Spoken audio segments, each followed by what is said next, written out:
จงฮอนข้อที่1 5 คัด2ของ36 5 คัด2ของ36เฮาผันเปลี่ยนเป็น36กำลัง1หาร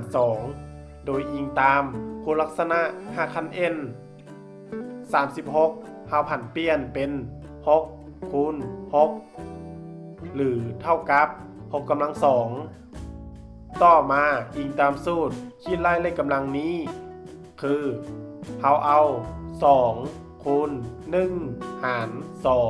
2 2คูณ1เท่า2 2หาร2เท่า1เฮาจึงได้6กำลัง1หรือเท่ากับ6ดังนั้นผลของการฮอนข้อนี้แม่นเท่ากับ6ข้อที่2 5 คัด2ของ-64เห็นว่าบ่มีหรือบ่สามารถฮอนได้เพราะว่า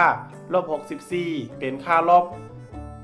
ซึ่งบ่สามารถถอน5คัน2หรือ5คัน n ที่เป็นเลขคู่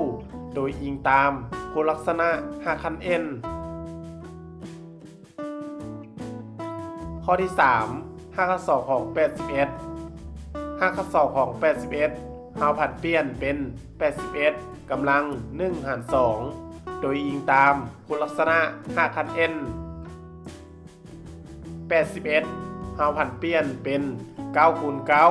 9หรือเท่ากับ9กำลัง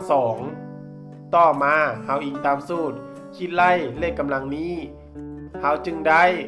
2คูณ1หาร2 2คูณ1เท่า2 2หาร2เท่า1เฮาจึงได้9กำลัง1หรือเท่ากับ9ดังนั้นผลของการฮอนข้อนี้แม่นเท่ากับ9ข้อที่4 5 คัด2ของ121 5 คัด2ของ121เฮาผันเปลี่ยนเป็น121กำลัง1หาร2โดยอิงตามคุณลักษณะ5คัน n 121เฮาผันเปลี่ยนเป็น11คูณ11หรือเท่ากับ11กำลัง2ต่อมาอิงตามสูตรคิดไล่เลขกำลังนี้คือเฮาเอา2คูณ1หาร2 2คูณ1เท่า2 2หาร2เท่า1เฮาจึงได้11กำลัง1หรือเท่ากับ